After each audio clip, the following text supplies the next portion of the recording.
नमस्कार मित्रों।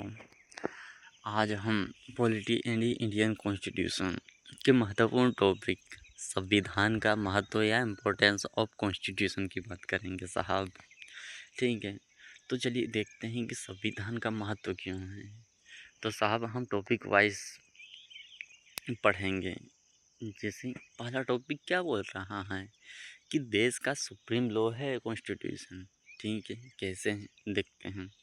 तो साहब कॉन्स्टिट्यूशन देश का सबसे उच्च सुप्रीम कानून है और कोई भी लॉ कॉन्स्टिट्यूशन के खिलाफ नहीं हो सकता। समझ रहे हो बात को। अगर कोई भी लॉ ये कॉन्स्टिट्यूशन के विरोध में है तो वह अनवैलिड डिक्लेयर कर दिया जाएगा सुप्रीम कोर्ट के द्वारा। समझ रहे हो बात को। ठीक है, अब सेकंड पॉइंट क्या बोलता है साहब, गवर्नमेंट की शक्तियों को निर्धारित करता है कि भैया लेजिस्लेटिव, एग्जीक्यूटिव और जुडिशरी की पावर और फंक्शन डिफाइन करता है कि किसकी पावर क्या है, कौन क्या करेगा। ऐसा तो नहीं हो सकता कि भैया लेजिस्लेटिव एग्जीक्यूटिव का काम करे, जुडिशरी लेजिस्लेचर का काम करे। ठीक है, इसलिए इनके फंक्शन को डिफाइन करता हूँ ताकि पावर का मिसयूज़ ना हो सके। ठीक है, थर्ड सिटीजन्स या नागरिक के राइट्स या अधिकार को बताता है या रक्षा करता है। ठीक है, कैसे। तो साहब फंडामेंटल राइट प्रदान करता है कॉन्स्टिट्यूशन, नागरिकों की फ्रीडम और डिग्निटी को प्रोटेक्ट भी करता है। ओके, देख लिया, समझ रहे हो आपकी बात को। ठीक है साहब, फोर्थ पॉइंट क्या बोलता है जी। फोर्थ पॉइंट ये बोलता है कि रूल ऑफ लॉ स्थापित करता है। सभी लोग कानून के सामने समान हैं, कोई बड़ा या छोटा नहीं है, ना अंबानी बड़ा है ना कोई भिखारी छोटा है, सब समान हैं कॉन्स्टिट्यूशन के सामने। ठीक है, पांचवा, लोकतंत्र को मजबूत करता है भाई और बहनों। कैसे।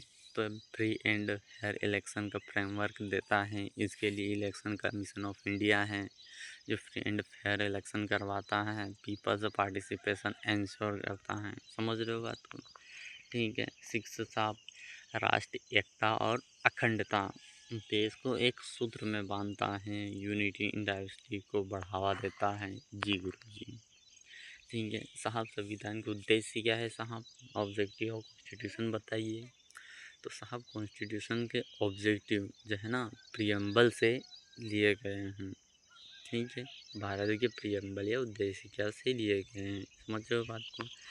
साहब जस्टिस, यह न्याय होगा, social justice, economic justice, political justice. ठीक है साहब, दूसरा क्या है, स्वतंत्रता या लिबर्टी, भैया थॉट, विचार व्यक्त करने की आज़ादी है, अभिव्यक्ति की आज़ादी है, विश्वास की आज़ादी है।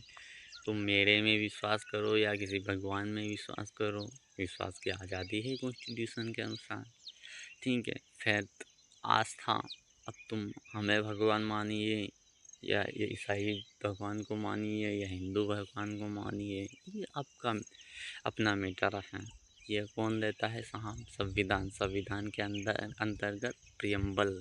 ठीक है, अब वैसी उपासना का भी अधिकार है साहब। तीसरा इक्वलिटी, समानता का अधिकार, कैसे, स्टेटस की इक्वलिटी, अपॉर्चुनिटी की इक्वलिटी के साथ।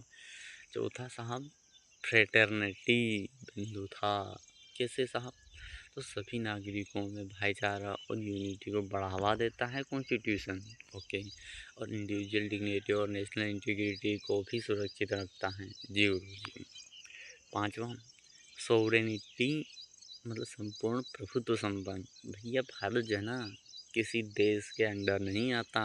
भारत एक सोवरेन कंट्री है और कोई इसे कंट्रोल नहीं कर सकता। ठीक है, अब छठवा साहब सोशलिज्म, जो बाद में जुड़ा था कॉन्स्टिट्यूशन अमेंडमेंट के माध्यम से। साहब ये सामाजिक और आर्थिक असमानता को कम करता है, कम करने का काम करता है। सेक्युलर या पंथ निरपेक्ष।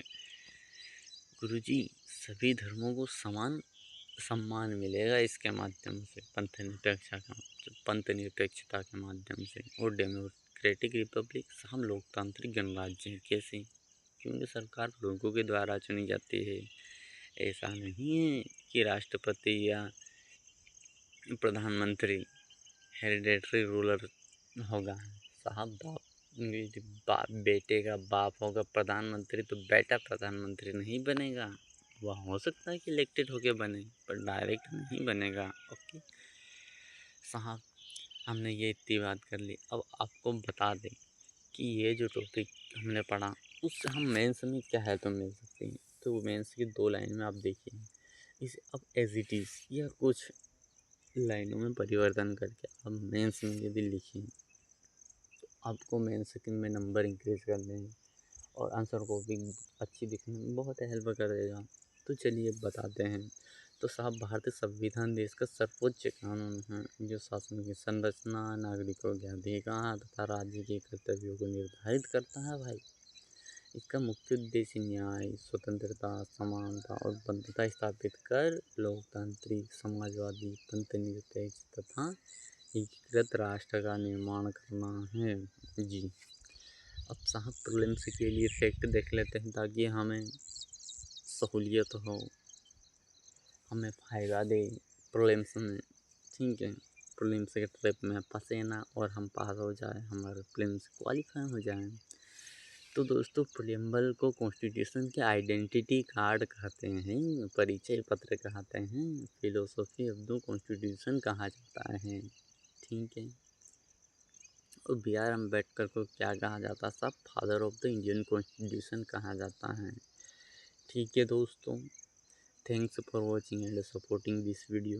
अगर वीडियो आपको अच्छा लगा है तो लाइक सब्सक्राइब जरूर कीजिएगा। तब तक के लिए धन्यवाद।